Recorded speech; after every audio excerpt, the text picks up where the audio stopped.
Live from London, this is BBC News.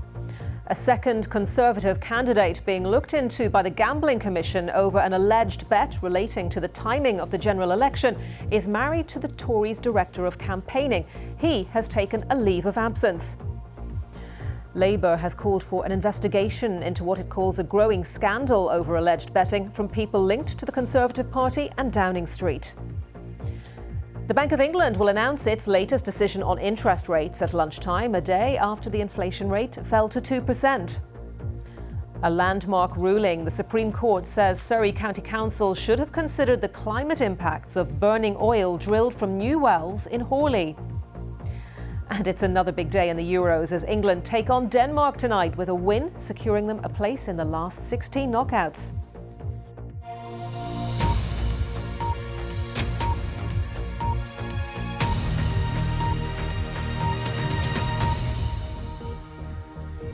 Hello, I'm Anita McVeigh. Welcome to BBC News. Thanks for your company today. The Conservative Party has told the BBC that its Director of Campaigning has taken a leave of absence after it was revealed that a Conservative candidate who's being looked into by the Gambling Commission over betting allegations is his wife. Tony Lee is married to Laura Saunders, who is the party's candidate in Bristol North West. It's not known when the alleged bet was placed or for how much money. Ms Saunders has been approached for comment by the BBC and has not replied. Meanwhile, Labour has written to the Prime Minister calling for Ms Saunders to be suspended as a candidate, along with fellow Tory candidate Craig Williams, who is also being looked into by the Gambling Commission. Well, Michael Gove, Secretary of State for Housing, was asked a little earlier for his reaction to the news that a second Conservative candidate, Laura Saunders, was being looked into by the Gambling Commission. Well, it's deeply regrettable if anyone has been speculating, betting on the result of the election on the basis of inside information. But at the moment, we've got an investigation, a process going on, I think led by the Gambling Commission. And so we'll have to wait to see what they conclude.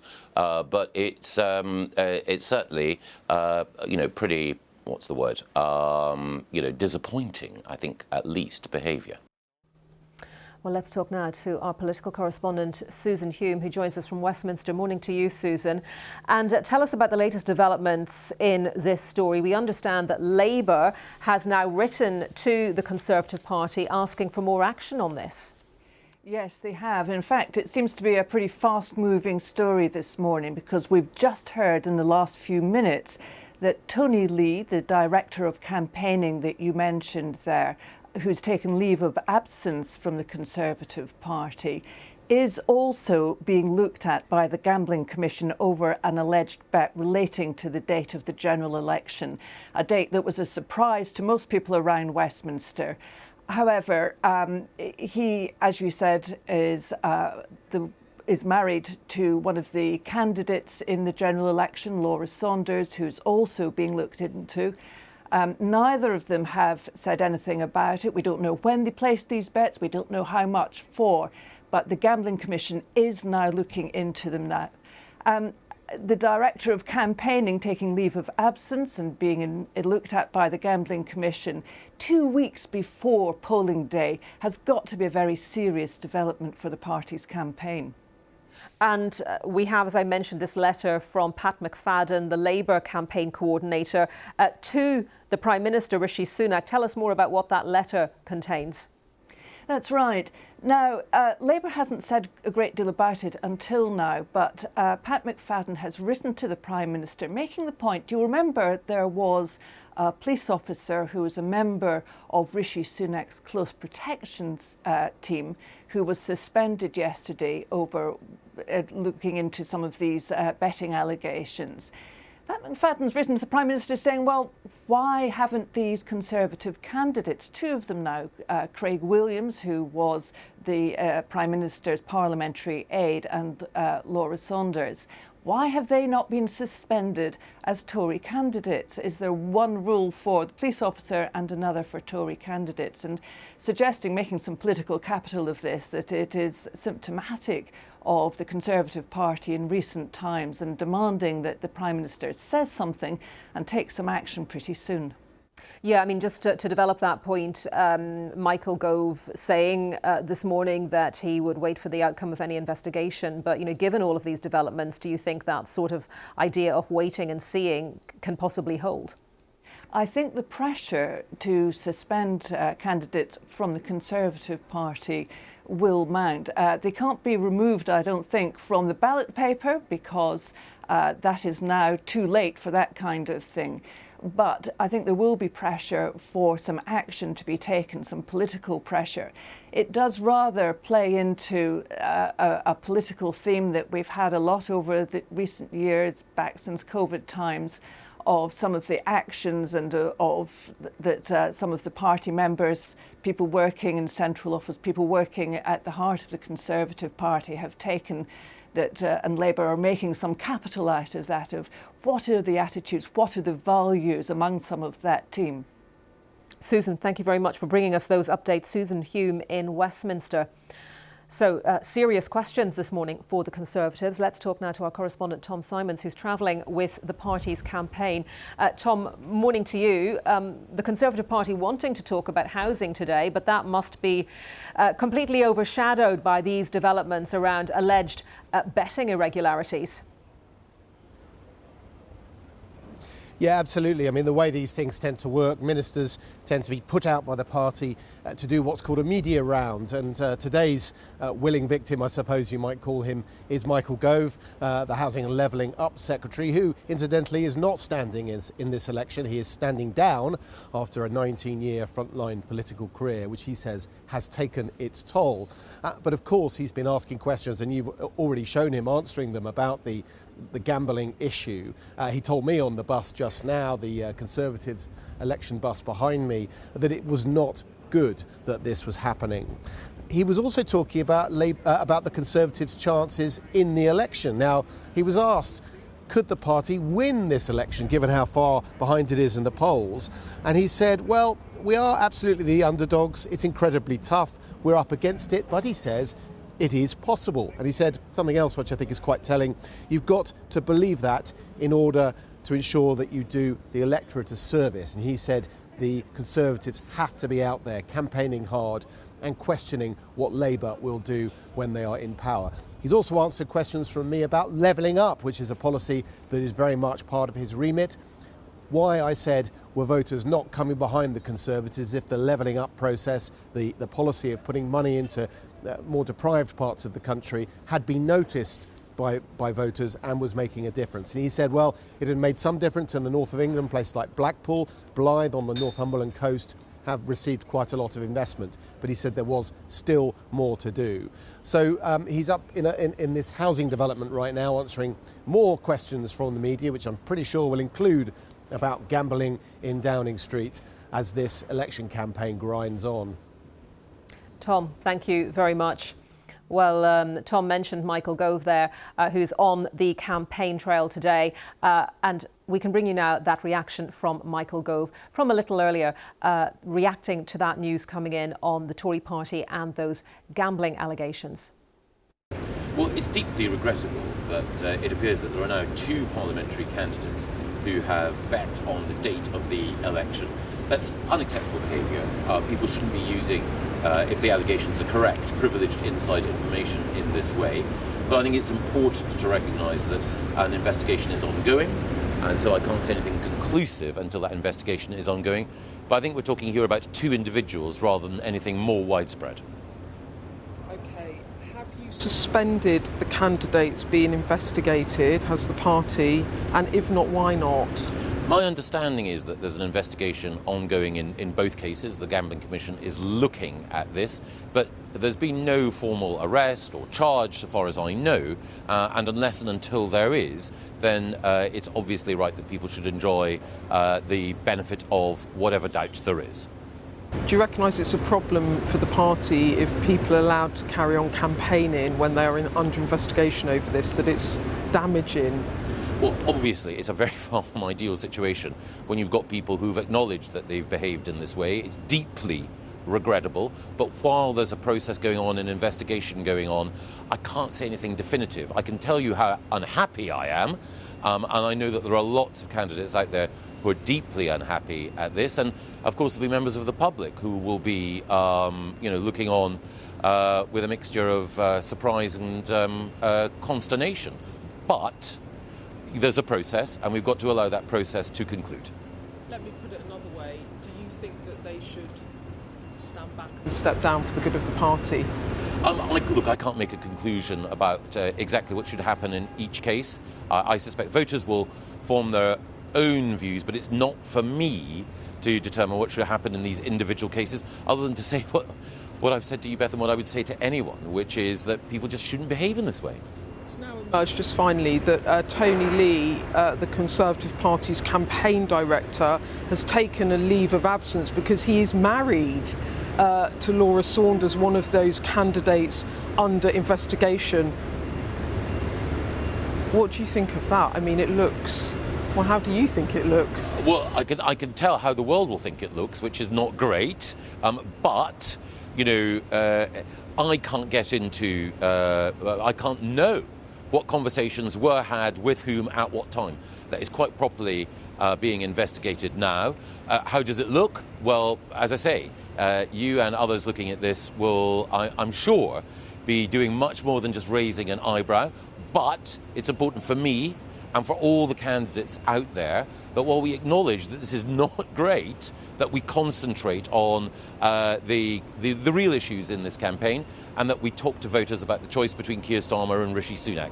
So I won't run away from the fact that these are deeply regrettable actions, but I think that we have a responsibility towards voters to ensure that the debate goes on, even as we acknowledge that this is very, very far from satisfactory behaviour. You've been an MP since 2005. Have you ever seen anything like this? You've done a few campaigns. Odd things happen in campaigns, odd things happen in politics. There are very human lapses by individuals. My view is let the process take its course and be properly critical of people who've made mistakes, and then in the fullness of time hope that they can find forgiveness. That interview just coming into us with Michael Gove, but you will have noticed in that he talked about the two Conservative candidates, two people being looked into by the Gambling Commission over alleged betting in relation to the timing of the general election. That interview was done before here at the BBC we were able to reveal that the Conservative Party's Director of Campaigning, Tony Lee, is also being looked into by the Gambling Commission over an alleged bet relating to the timing of the election. He, as we've been reporting, is married to Laura Saunders, one of the candidates in question who is being looked into by the Gambling Commission as well. We'll have much more on that story for us. Lots of developments on it so far this morning. But right now, let's take a look at the Liberal Democrat campaign. They're talking about the country's roads today with a promise to invest £300 million in the next Parliament to fill a lot of potholes, 1.2 million potholes a year to be precise. The party says money from the existing roads budget will be redirected to local councils. Well, let's speak to our political correspondent, Jenny Hill, who's following the Lib Dems campaign trail, although your location at the moment is far away from those pothole roads that you might imagine. Just tell us a little bit about what's going on there. Yeah, we're here in South Yorkshire. I don't know whether it's the stress of the campaign getting to him or whether he's thinking about his political rivals, but Ed Davey does seem to be rather enjoying taking the hammer to those nails. He's building bird boxes for the gardens, which aren't actually too far from the city centre. It looks as though we're in the middle of the countryside here, but there's a road running just across the way from me. And of course, that's what the Lib Dems want to focus on today, releasing their plans for dealing with potholes. The RAC reckon that there are well over 1 million potholes in the UK. The Lib Dems are talking about funding for English potholes only, and they would say they would spend rather some 300 million a year, over the course of a parliament, on trying to tidy up potholes in England. So that's what they want to focus on today. But as perhaps you'd expect, the news about the Gambling Commission investigating a second Conservative parliamentary candidate has rather overshadowed the Lib Dems announcements, as it has all the other parties' focuses for the day. Earlier on, the deputy leader of the Lib Dems, Daisy Cooper, said that the candidate in question should be suspended by the Conservative Party. We've yet to hear from the party's leader here, Ed Davey, Davey. We'll hopefully get a chance to ask him about that a little later on. We'll wait till he's put the hammer down, I think, before we get to the questioning stage of things. For those of you interested in ornithology, these bird boxes are going to go up in the trees around this area, and I'm reliably informed that they get all sorts of interesting birds here, including a firecrest, and this very morning a siskin was spotted here. Jenny, thank you very much. Jenny Hill there with the Lib Dem campaign. And a reminder that you can watch non-stop coverage of the election campaign now until the results are called and beyond on BBC iPlayer. Just look out for Election 2024 Live. Now, the Bank of England is expected to announce at midday that interest rates will be held at 5.25%, a 16-year high. It would be the 7th time the bank has held rates, with economists suggesting that the bank is waiting to see if the inflation rate will hold at 2% and that a rate cut is unlikely until the autumn. With me is our economics correspondent, Andy Verity. Is that your view, Andy, that a rate cut is unlikely until later on in the year? Well, judging by what they're saying on the markets, that they're saying September, maybe even November before we get an interest rate cut. And of course, this is a topic of feverish interest for those people who are on fixed rate mortgages and are coming off their deals. When you look at the history of this, it's really interesting. I had the boredom of reporting 96 meetings in a row where they didn't raise rates from half a percentage point. You kept a record, 96 meetings. Well, I counted it up one day. Yeah, so they dropped them in 2009 because of the crisis to 0.5%. And it was supposed to be only for a few months, but instead it ended up for the best part of 10 years. And they didn't raise them again until 2017, and then they went up just a tiny bit. Then, of course, in the pandemic, they dropped them to 0.1%, and they only started raising them at the end of 21. So we're back to what is historically a normal level of interest rates. The trouble is, lots of people took out mortgages when they were super low, when you could get a mortgage at an interest rate of less than 2%. Now those people are coming off. They might have borrowed a lot of money, and they're watching the best interest rates at 6%. So the interest rate has trebled since then. And we are seeing arrears rising. There's differences about how fast. But there are issues as well with the housing market now. For example, in yesterday's data, we saw that furniture prices have fallen faster than they had since 2000.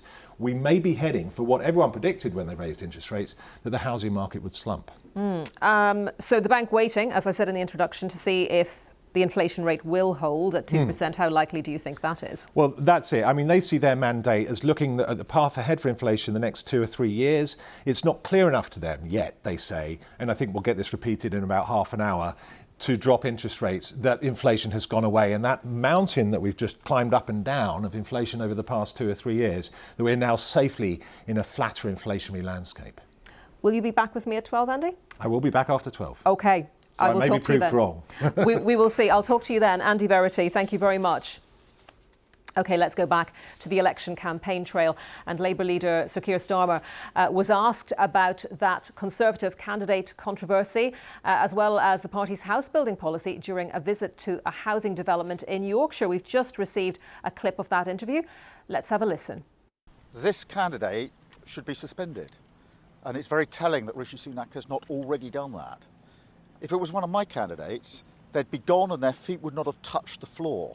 There's a wider point here that you touch on, which is we've now had 14 years of chaos, of division, of politics being about self-entitlement.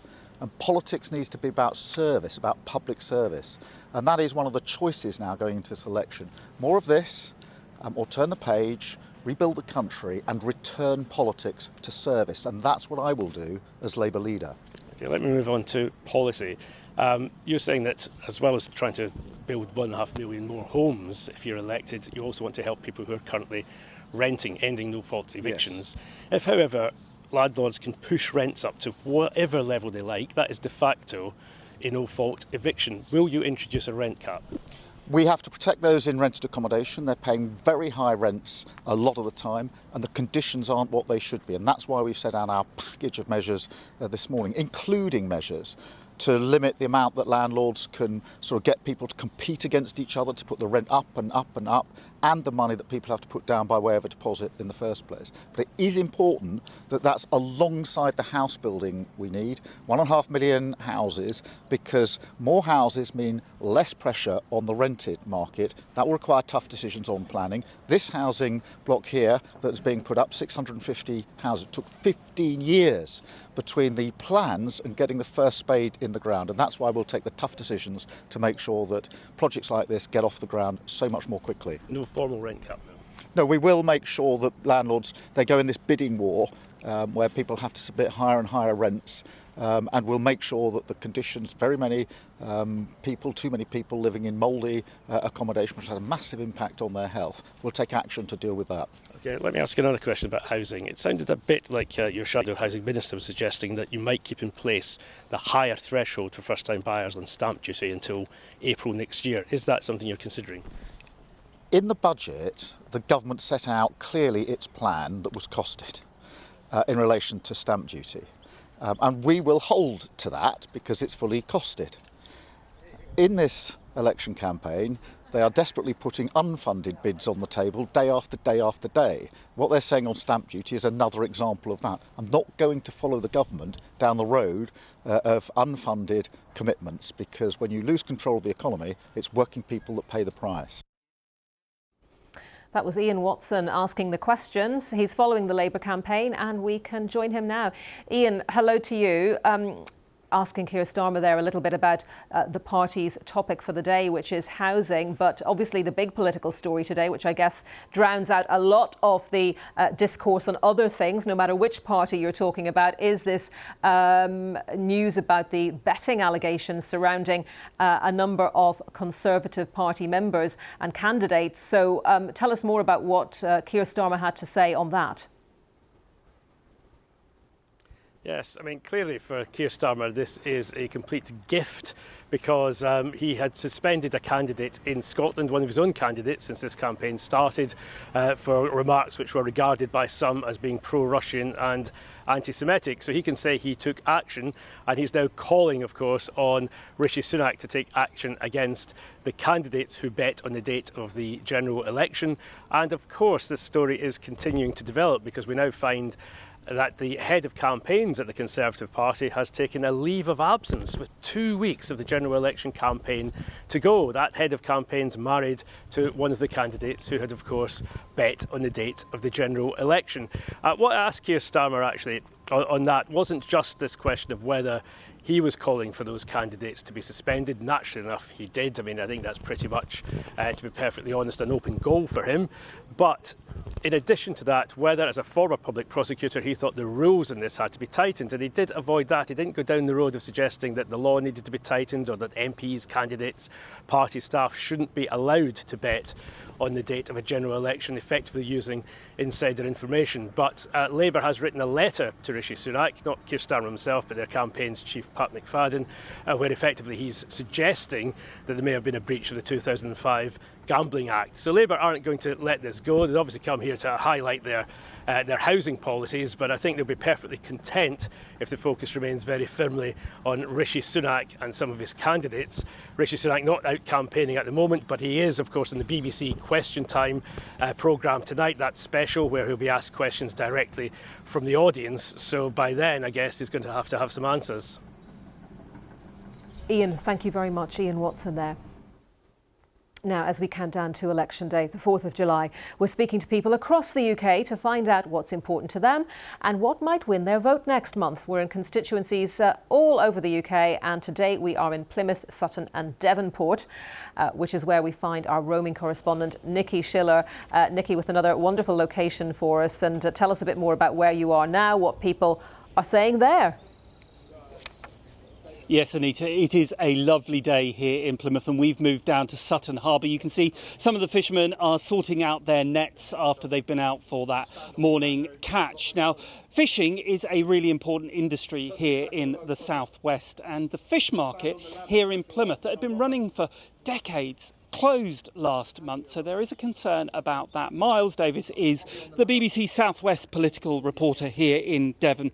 Miles, I mentioned fishing important? Just how important is it down here in Devon? It's hugely important. I mean, there was more than £13 million worth of fish that go through Plymouth Harbour annually. And it's not only financially, there's a huge emotional tie to fishermen and the sea here as well. Now, obviously, we've seen the market closure last month, but elsewhere in Devon, this also has an impact. So down the coast in Brixham, they're having record auction figures for the fish there. So what gets taken away from one place reappears in another. And as Anita mentioned, we're back in Devonport. Politically, it's an interesting constituency here in Plymouth, isn't it? Always interesting. There's a lot of movement between Conservatives and Labour in Plymouth. Now we're in what was Luke Pollard's, the Labour MP's constituency. He was the Labour MP for here.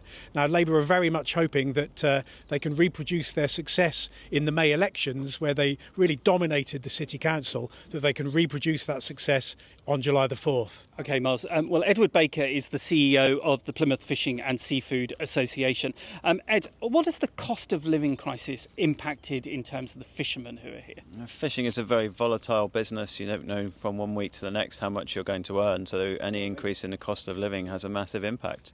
There's harbour dues, insurance, petrol costs, maintenance, all of these costs are going up and your fishing is volatile. Does it mean if you're having extra costs that in the end those costs get passed on to the consumers who buy your fish? Not necessarily for the fishermen, because it's the merchants in between that might be passing on those costs, so the fishermen might not benefit. I mentioned that the fish market here shut. What impact has that had on the fishermen who are here daily? No, it's huge. It's part of their livelihood. They're now landing fish here and paying for it to be transported to Brixham or Newlyn, which adds cost. The quality of the fish is slightly decreased because it's getting sold later than it normally would. And then it's getting brought back to the merchants later, and it's making it later onto the restaurant tables. So the merchants are paying the cost as well. We're heading to the general election. What would your message be to the politicians from the fishing community? Support local fishing fleets by encouraging people to buy local seafood. OK. Well, Stuart Elford is the CEO of the Chamber of Commerce here, because business is big here in the southwest, a variety of different businesses. Stuart, how has the cost of living impacted your businesses? Yeah, so the cost of living crisis is also, of course, a cost of doing business crisis. And as people demand higher wages because there's a tight labour market, that leads to spiralling costs. And if you combine that with high inflation, it's been a real perfect storm for businesses who are struggling. Whilst we're pleased that the inflation rate's coming down, prices are still very high and rising. Yeah, we've got the Bank of England interest rate coming later, which will be interesting to see what happens there. Again, politicians, general election, what would the message be from business here in Plymouth? Well, we want a long-term industrial strategy with green innovation at its heart. We want an AI czar to help and encourage businesses to adopt new technologies. We'd like business rates reform and lower interest rates to encourage investment. Basically, we want investment in this infrastructure and also skills planning, a proper skills planning agenda that includes business at its heart. OK, Stuart, thank you very much. Well, there you are, Anita. We've got a couple of views from down here in Plymouth throughout the day. We'll be talking to different people about the cost of living crisis, because all of the research that the BBC's done over the last couple of weeks shows that it is the number one issue that a lot of voters are concerned about as we head to the general election on July the 4th. From the sunshine here in Plymouth, back to you in the studio. Nikki, thank you very much.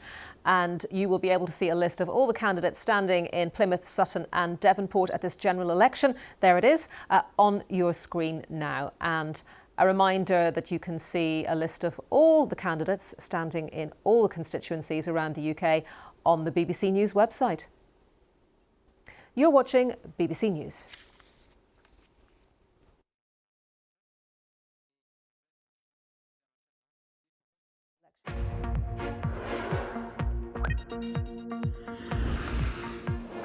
It's the first US presidential rematch in almost 70 years, with the polls suggesting it will be a tight race decided by narrow margins. Get the latest headlines in the BBC News app. Get in-depth coverage from this historic election campaign on bbc.co.uk/news. Follow the story on the US election with BBC News. The world of film is changing faster and faster all the time. I've been reporting on cinema for more than 40 years. So what's it like to be an Oscar nominee? Our global Talking Movies team How does that work on set? brings you up to date on the latest in movie making from around the world. Looking at stories from other cultures. Interviewing top filmmakers and stars. People seem to be emotionally charged by the film. From blockbusters to art house cinema, we'll spotlight the brilliant and unique voices bringing their stories to the big screen. Talking Movies. Watch on BBC iPlayer. Whether you're in Washington, Wisconsin, or even back in the UK, we take you behind the scenes, explaining US news, culture, and the era-defining presidential election. Americast, a BBC News podcast untangling America. Listen weekly on BBC Sounds.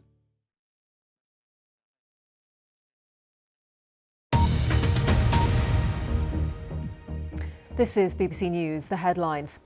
The Tories' Director of Campaigning and his wife, a Conservative candidate, are being looked into by the Gambling Commission over an alleged bet relating to the timing of the general election. Labour has written to the Prime Minister calling for an investigation into what it calls a growing scandal over alleged betting by people linked to the Conservative Party and Downing Street. The Bank of England will announce its latest decision on interest rates at lunchtime, a day after the inflation rate fell to 2%. And a landmark ruling, the Supreme Court says Surrey County Council should have considered the climate impacts of burning oil drilled from new wells in Horley. Also, it's another big day in the Euros as England take on Denmark tonight, with a win securing them a place in the last 16 knockouts. Hello, I'm Anita McVeigh. With just 2 weeks to go until polling day, the leaders of the UK's 4 largest parties are taking part in a Question Time special. Ahead of tonight's live programme, Nick Erdley from BBC Verify has been looking at some of the claims you might hear. Yes, hello. These 4 will be put through their paces tonight in the Question Time special. Just 2 weeks to go until polling day. They will be trying to persuade you to back them, and BBC Verify will be here tonight fact-checking the big claims and explaining the context. But there are a few things I wanted to quickly run through that might be of use tonight. Firstly, this dubious claims that Labour and the Conservatives have been making about each other. Here they are, the Conservatives claiming that taxes will go up under the Labour Party, £2,000 per working household. Labour claiming that mortgages will go up nearly £5,000 under the Conservatives. We've covered both of these claims. There's politics involved. Both parties are trying to say the other can't be trusted. The thing you need to know is this: both of these claims are potentially misleading. They contain a lot of questionable assumptions, and if you hear them tonight, you're entitled to be cautious. Secondly, economic growth. The parties are all talking about it, but the thing you need to know is that since the pandemic, the picture with economic growth is that it's been pretty flat.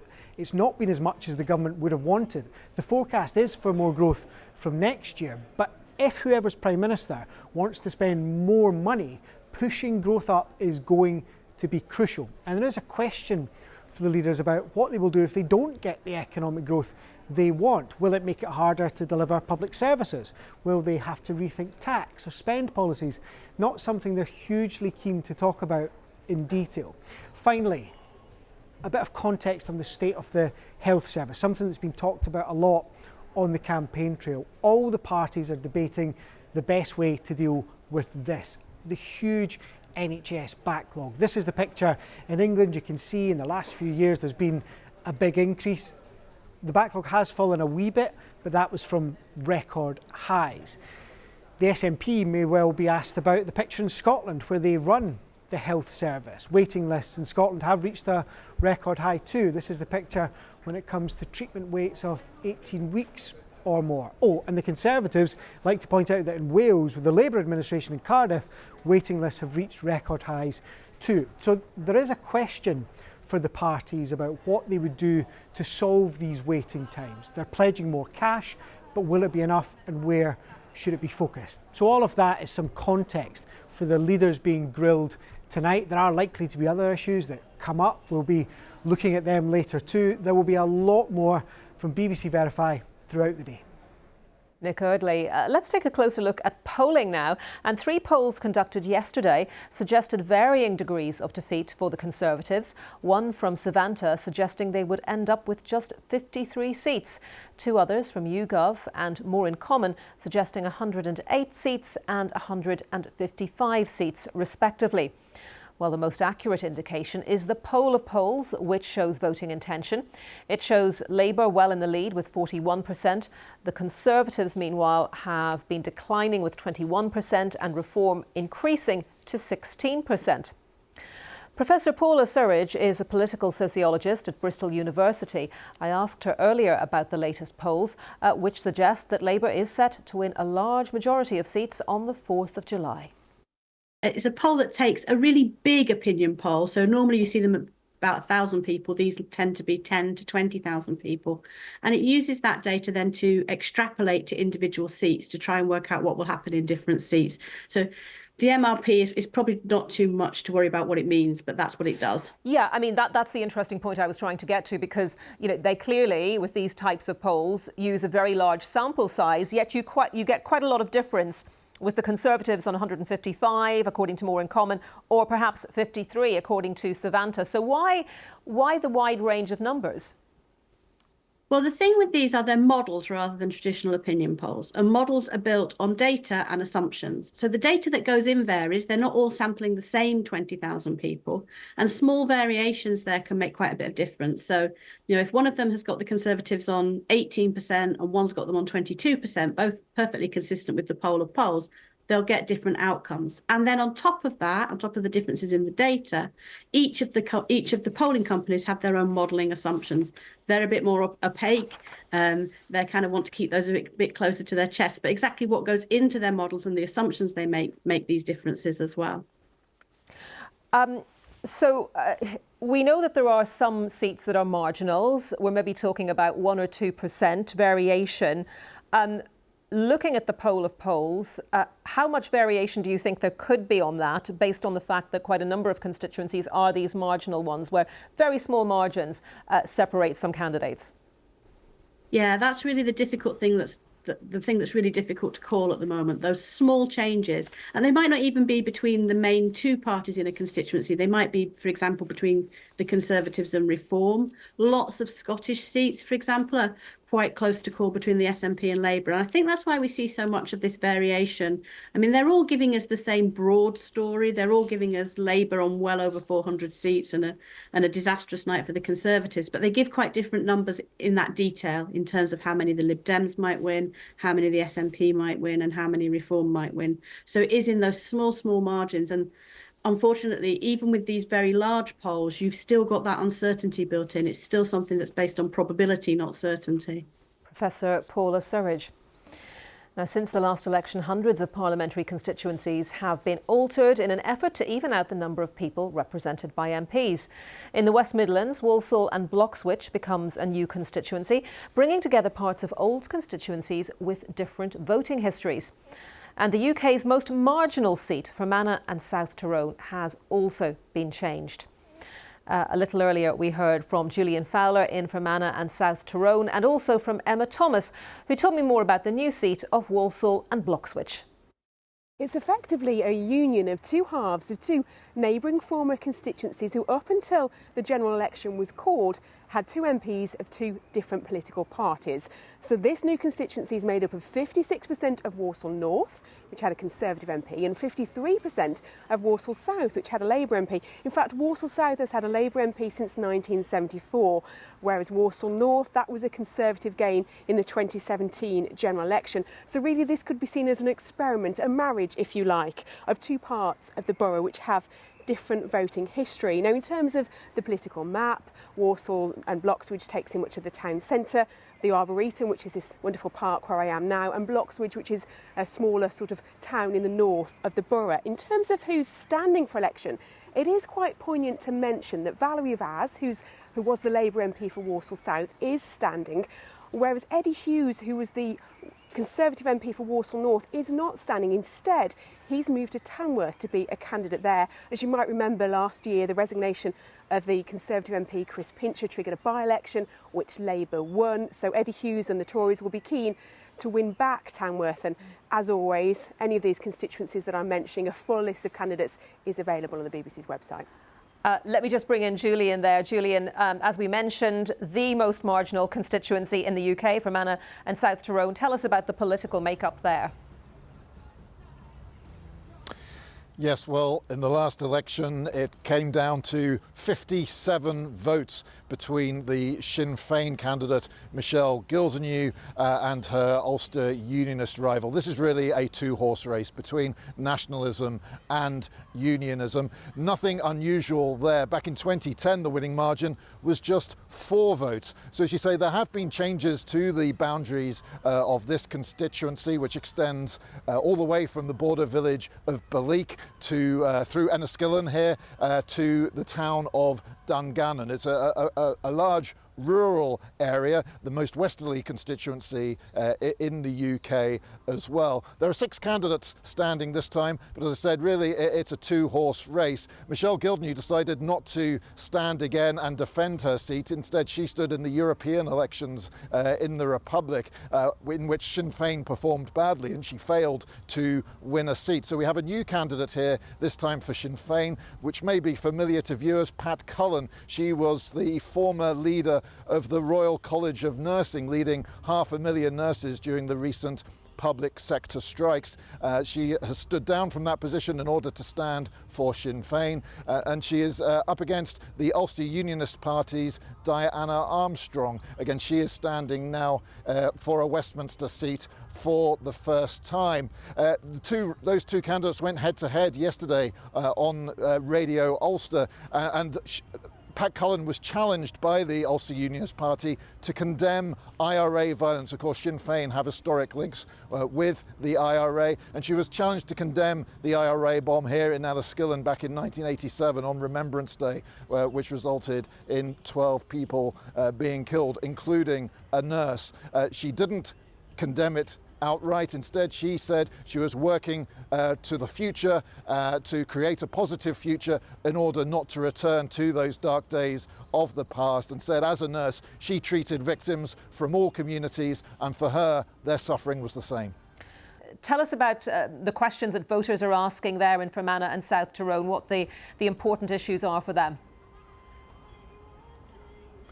Well, having Pat Cullen as their candidate, a former nurse, was quite a coup for Sinn Féin because health is a major issue here in this constituency. The local hospital recently saw the emergency general surgery service collapse due to problems recruiting surgeons to the hospital. People now have to travel more than an hour to the next nearest acute hospital. So health is of huge concern here, and all the local politicians have been involved in a campaign to try and retain services at that hospital.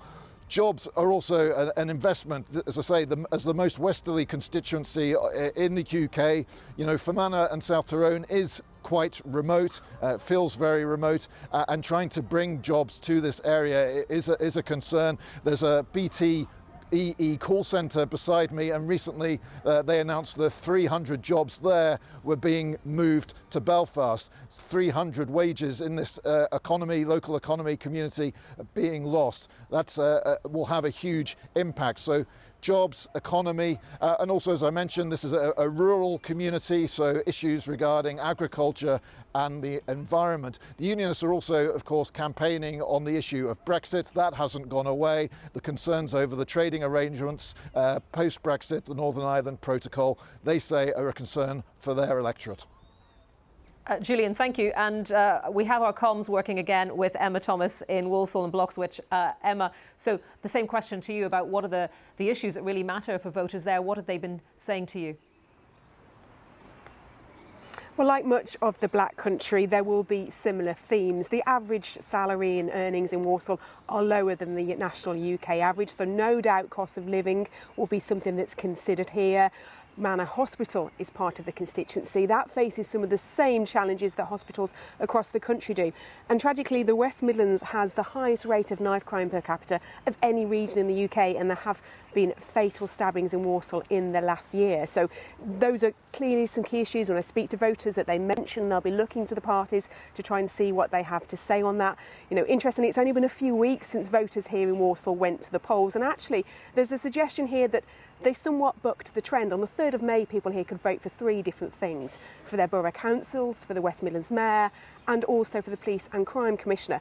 And in the council election, it bucked the trends. The Conservatives went into the election in control. They retained the same number of seats and stayed in control, despite many across England losing control. And likewise, in the West Midlands Mayor election, whilst the West Midlands region as a whole elected Labour's Richard Parker, when we look at the breakdown for each borough, here in Walsall, it was the Conservative candidate Andy Street who by far got the most votes, which gives an indication to both the two main parties, to Labour and the Conservatives, that there's definitely something to fight for here in Walsall and Bloxwich, that potentially both could be in with a chance. Like I say, it's a marriage of 2 seats here. Emma Thomas and Julian Fowler there. And this is the list of the candidates standing in the Walsall and Bloxwich constituency. And there you go, those names on your screen right now. And these are the candidates standing in the constituency of Fermanagh and South Tyrone. And just a reminder that you can find a list of the candidates standing in all 650 seats in the general election on the BBC News website. And you can also watch non-stop coverage of the election campaign now until the results are called and beyond on BBC iPlayer. Just look for Election 2024 Live. More now on this morning's landmark ruling on oil drilling. The Supreme Court ruling that Surrey County Council should have considered the climate impacts of burning oil drilled from new wells in Horley. Under planning law, the assumption has always been that only the impacts from constructing the wells and not the use of the final oil products should be considered. Here's our environment correspondent, our environment editor, Justin Rowlett, from outside the court. Well, what the Supreme Court justices have ruled is that a local authority which gave planning permission for a new oil well in Surrey should have taken into account the environmental impact of burning the oil, the 10 million tonnes of carbon dioxide that would be produced by the oil from this well in a place called Horse Hill in Surrey. Now, that is a really significant judgment because it will affect future environmental assessments made on fossil fuel projects. It could, for example, affect the development of the Rosebank oil field, this huge oil field off the coast of Shetlands, which the Norwegian state oil company is proposing to develop. It could also affect another big gas field called Jackdaw, and of course there's the coal mine in Cumbria, the proposed new coal mine in Whitehaven in Cumbria, which could also be affected by this. So it could have wide repercussions in terms of the fossil fuel future of the UK. Rowlett there, our climate editor. Now, England's Euro 2024 campaign takes itself to Frankfurt this evening, where they will be facing Denmark. After a 1-0 win over Serbia, England will be targeting a much improved performance. Although, you know, a win for the first game is pretty good, isn't it? Let's speak live with Nigel Whittle, who is outside the fan zone in Frankfurt. Nigel, thank you very much for joining us on BBC News today. Just tell us first of all about the atmosphere there, and how's your experience of Germany been so far? Yeah, hi there. We've been here since Friday. We've come down from Essen into Frankfurt for today's game, and the atmosphere has been incredible. Meeting fans from all over the world, really, all over Europe. Obviously, it's been incredible. We've not witnessed any sort of incidents or any trouble. Everybody's been mixing, and it's just been fantastic. Just to meet people from different cultures and have an incredible experience so far. It's been great.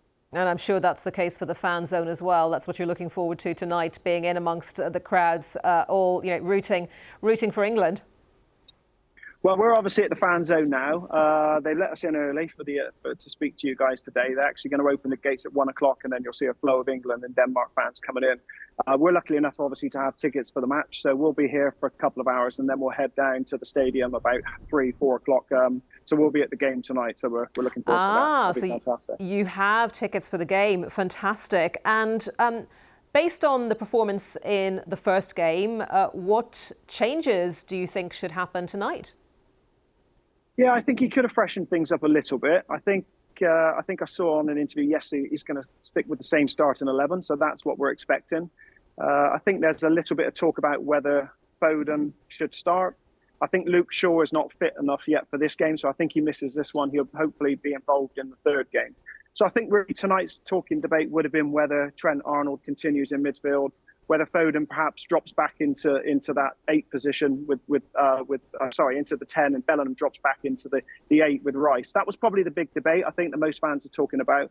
But all accounts, I think he's sticking with the same 11. So we'll wait and see when the squad's announced an hour before. But yeah, it'll be interesting. I think we're all looking forward to it. We're quite confident we'll pick up the points we need tonight. And I've watched England play Denmark before, and they're lovely. They're an incredible bunch of supporters. So we're really looking forward to mixing with them in the next hour. That'd be great. Which is what it should be all about, absolutely. And talking of the opposition, you've been sizing them up, I'm sure. What do you think the key challenges will be from Denmark later? They've always been such an incredibly organised team. I think back to the last Euros when we played them in the semi-final, and it was a really tough game. And it took, I think the first goal was a penalty from memory with Harry Kane. It was a really tricky game. They're a very organised, structured team. They have some great players. It'll be a slightly different challenge, I think, to the Serbia game. For me, the Serbia game was very physical. They targeted a couple of our players, in particular Jude Bellingham. I think it'll be different tonight. We'll be allowed a little bit more freedom. We'll be allowed a little bit more room and space to play. So I expect to see a better performance. I think England expect to see a better performance. It wasn't our strongest performance in the opening game, but we know with Gareth, that's the way he likes to set up. He likes to get points on the board. His objective is to get through the group. Once we get through the group, I think we'll see even better performances. I think there's a big expectation tonight that England need to step up, probably 10, 20%. And I'm looking forward to a few goals tonight. I'm actually thinking it's going to be a cracking game tonight. I think we'll really go for it tonight, and I can't wait to get in that stadium, to be honest with you. We can hear the excitement in your voice, Nigel, and of course there's always a lot of expectation around England, isn't there? But what are your thoughts on how far the team can go in this tournament? Yeah, I think we're one of 4 teams that I think potentially can win the tournament. We have a relatively straightforward group until the semi-final. If all goes to plan, if we can pick up 3 points tonight, that guarantees us top place. That means we will be back to Gelsenkirchen on the 30th then to play in the round of 16. We won't really meet one of the super teams until the semi-final, which will be France potentially. I think that's our challenge. If you think back, obviously that was where we exited, so there'll be an element of revenge required, I think, to make sure that we can come out on top against France this time. And if we do that, then I'd see us going all the way. So I think for me, if we can get through the semi-final against France, I think we go on and win it.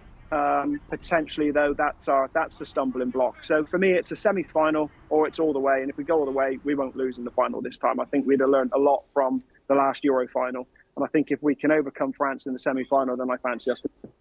And as for tonight, Nigel, maybe it might just be coming home. Did you mention a score prediction for tonight earlier? If not, let me just double check with you. We can't let you go without giving us a score prediction. Okay, score prediction for me, I think we are going to win 3-1. I'm expecting goals. 3-1 to England. Come on. Okay, we shall see. Nigel, thank you so much for talking to us. Enjoy the fan zone and then enjoy being in the stadium tonight cheering on England. Nigel Whittle there in Frankfurt. Thanks a lot. Thank you very much. All the best. Cheers. Bye-bye. Very happy fans waiting for that fan zone to become much busier and much louder as the day progresses. Now, former MP Harriet Harman has said there must be a fierce zero tolerance for sexual harassment and abuse in the next Parliament. She told the BBC women in Westminster were being exploited and abused by men in more senior positions because they felt they could get away with it. Last month, Ms Harman stood down as an MP after more than 40 years on the Green benches. Our senior UK correspondent, Seema Katecha, spoke to her. How would you describe the culture in Westminster? I think there's still a problem in terms of sexual abuse and exploitation. There's no doubt about it that there are men who are higher up in the system who believe they can get away with it because the woman's in a junior position and they are counting on the fact that they've got impunity because she will not dare speak out. I spoke to a former parliamentary aide just yesterday and they said to me only weeks ago they'd been told that their boobs looked perky in that top by someone who was more senior to them. What's your reaction to that? Well, that is totally unacceptable in any workplace. And it's that culture change that's got to come about. Everybody's entitled to just be able to do their work and not be prey to predatory behaviour, especially sexual predatory behaviour. What do you think there needs to be in the next Parliament?